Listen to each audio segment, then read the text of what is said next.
নমস্কার বন্ধুরা, আমার রান্নাঘরে সবাইকে স্বাগত। আজকে আলু, পেঁয়াজ কলি, কপি দিয়ে দারুণ সুন্দর একটা রেসিপি তৈরি করব। তো চলো দেরি করব না, কিভাবে বানিয়েছি সেটা দেখে নিই। প্রথমেই আমি এখানে একটা প্লেটে আলু, ফুলকপি আর পেঁয়াজ কলি কেটে রেখে দিয়েছি। আর এবার চলো রান্নাটা শুরু করে দিই। তো প্রথমেই গ্যাস অন করে দিয়ে আমি এখানে সর্ষের তেল দিয়ে দিয়েছি। এই 2 চামচ মতো সর্ষের তেল দিয়ে দিয়েছি। দিয়ে একটা শুকনো লঙ্কা এরকম কুটে দিয়েছি। আর এখানে হাফ চামচ মতো কালো জিরে ফোড়ন দিয়েছি। আর 3টে এখানে রসুন একটুখানি কুচি কুচি করে কেটে দিয়েছি। এখন রসুনটা প্রথমে একটুখানি ভেজে নেব। ভেজে নেওয়ার পরে তারপরে এই যে আলুগুলো লম্বা লম্বা করে কেটেছি সেই আলুগুলো প্রথমে দিয়ে দেব। আলুগুলো দিয়ে দেওয়ার পরে স্বাদ মতো একটুখানি নুন দিয়ে দেব। এরপরে এগুলোকে হালকা হালকা করে একটু ভেজে নেব।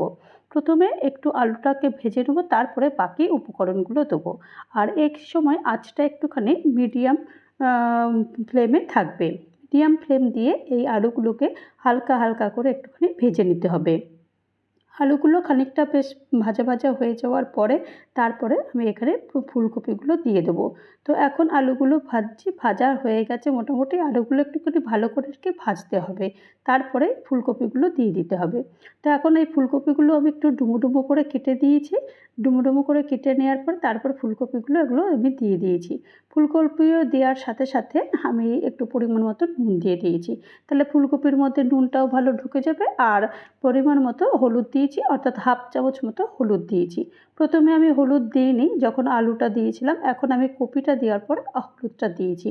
এইভাবে আলুটা ভাজলে বা কপিটা ভাজলে না খুব ভালো খেতে হয়। তো সেই কারণে আলুটা একটু ভাজতে দেরি হয় বলে সেই কারণে প্রথমেই আমি আলুটা দিয়ে দিয়েছিলাম। এরপরে আলু ফুলকপি খানিকটা ভাজার পর তারপরে পেঁয়াজ কলিগুলো দিয়ে দেবো। পেঁয়াজ কলিগুলো আমি এরকম লম্বা লম্বা করেই কেটেছি, এই আলুর মতন করে পেঁয়াজ কুলিটাও কেটেছি। আর এখন এই খানিকটা ভাজবার জন্য আমি এক্ষেত্রেও পেঁয়াজ কুলি দেওয়ার পরও সামান্য একটু নুন দিয়ে দিয়েছি। এইভাবে আলু ফুলকপি বা পেঁয়াজ কুলি ভাজলে না বেশ ভাজাটাও সুন্দর হয়। আর এইটা কিন্তু একভাবেও করা যায়, যে সব কিছু সবজিগুলো একসঙ্গে দিয়ে এরকম হালকা করে ভাজলে এরকম ওটাও ভাজা যায়। আবার এরকমভাবে আমার মতো এরকম আলাদা আলাদা করে ভাজলেও কিন্তু ভাজাটা কিন্তু বেশ ভালো লাগে খেতে। এখন আরেকবার ভালো করে এরকম নেড়েচেড়ে দেবো। নেড়েচেড়ে দেওয়ার পরে তারপরে আমি এখানে পেঁয়াজটা অ্যাড করব। এখানে একটা পেঁয়াজ এরকম স্লাইস করে কেটে নিয়েছি। কেটে নেওয়ার পরে তারপরে পেঁয়াজটা অ্যাড করছি। পেঁয়াজটা প্রথমে অ্যাড করিনি এই কারণে, পেঁয়াজটা প্রথমে দিলে একটু পুড়ে পুড়ে যেত, তাহলে তখন আর এই সবজিটা ভালো লাগতো না খেতে। তো সেই কারণে পেঁয়াজটা একটু পরে দিলে বেশ ভালো লাগে খেতে। তো সেই কারণে পেঁয়াজটা পরে দেওয়া। তো পেঁয়াজটা দিয়েও আরেকবার এটাকে ভালো করে নেড়েচেড়ে দিচ্ছি, যাতে করে সমস্ত কিছু একদম যেন ভালো বেশ মশলা টশলার মধ্যে বেশ ভালো করে ঢুকে যায়। তো এখন আমি এখানে একটা টমেটো দিয়েছি, তবে টমেটোর কিন্তু বীজটা আমি ফেলে দিয়েছি। বীজটা দেখো তোমরা, একটু কিন্তু টমেটোর মধ্যে বীজ নেই, বীজটা ফেলে দিতে হবে। বীজটা ফেলে দিয়েও তারপরে টমেটোর সঙ্গে আরেকবার ভালো করে এটাকে নাড়াচাড়া করতে হবে। এইভাবেই ভালো করে এটাকে কিন্তু ভাজতে হবে। ভাজার পরে তারপরে এটাকে আমি একটু ঢাকনা দিয়ে রেখে দেবো। এই 5 মিনিটের জন্য ঢাকনাটা দেবো। বেশি ঢাকনা দেবো না, কারণ এই রকম ভাজতে ভাজতেই কিন্তু খানিকটা বেশ ভাজাও হয়ে গেছে। তো সেই কারণে ঢাকনা দিয়ে বেশিক্ষণ রাখবো না, এই 5 মিনিটের জন্যই ঢাকনা দিয়ে রেখে দেবো। 5 মিনিট পর ঢাকনা খুলে দেখব যে দেখো আলু তো মোটামুটি সেদ্ধ হয়েই গেছে মনে হচ্ছে, আর কপিও কিন্তু ভালোই সেদ্ধ হয়ে গেছে। আর পেঁয়াজগুলি তো নরম, পেঁয়াজগুলি একটু খুব তাড়াতাড়ি সেদ্ধ হয়ে যায়। তো সবই আলু ফুলকপি পেঁয়াজগুলি সবই মোটামুটি সেদ্ধ হয়ে গেছে, এখন আর কিছু করার দরকার নেই। তো এখন তাও ওই যে টমেটোগুলো একটুখানি গোটা গোটা রয়েছে এগুলো একটুখানি নরম করে নিচ্ছি, যাতে করে টমেটোটাও ভালো করে সব সবজির মধ্যে মিশে যায়। আর এখন আমি একটু ঝালের জন্য হাফ চামচ মতো আমি লাল লঙ্কার গুঁড়ো দিয়েছি, আর হাফ চামচ কাশ্মীরি লাল লঙ্কার গুঁড়ো দিয়েছি, আর হাফ চামচ আমি চিনি দিয়েছি।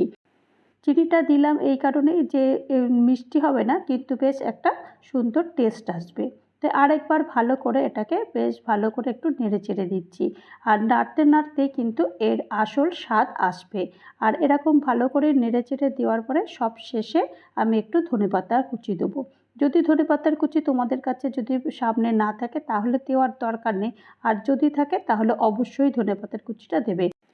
ধনেপাতার কুচি দিলে না আলাদা একটা টেস্ট এসে যায়। যে কোনো সবজিতেই ধনেপাতার কুচি দিলে সবশেষে আরও খাবারটা মানে স্বাদটা আরও বেড়ে যায়। তো সেই কারণেই আমি বললাম যে ধনেপাতার কুচিটা থাকলে অবশ্যই যেন ধনেপাতার কুচিটা দিও। তো দেখো এই রকমের রেসিপিটা ভীষণ তো তাড়াতাড়ি হয়ে যায়, একদম সময় লাগে না। আর এই রেসিপিটা মানে গরম গরম ভাতের সঙ্গে দুর্দান্ত লাগে। আর ডিনারে রাতের রুটির সঙ্গেও কিন্তু এই রান্নাটা ভীষণ ভালো লাগে খেতে। তো আশা করি তোমাদের এই রেসিপিটা ভালো লেগেছে। আর ভালো লাগলে অবশ্যই একটা লাইক করো, কমেন্ট করো, পারলে আমার চ্যানেলটা সাবস্ক্রাইব করে আমার পাশে থেকো। আর যারা নতুন বন্ধু হয়ে আমার চ্যানেলে ভিজিট করেছো তাদেরকে অজস্র ধন্যবাদ। আর যারা এখনও পর্যন্ত আমার চ্যানেলটা সাবস্ক্রাইব করোনি তাদেরকে অনুরোধ করব চ্যানেলটা সাবস্ক্রাইব করতে। ভালো থেকো, নমস্কার।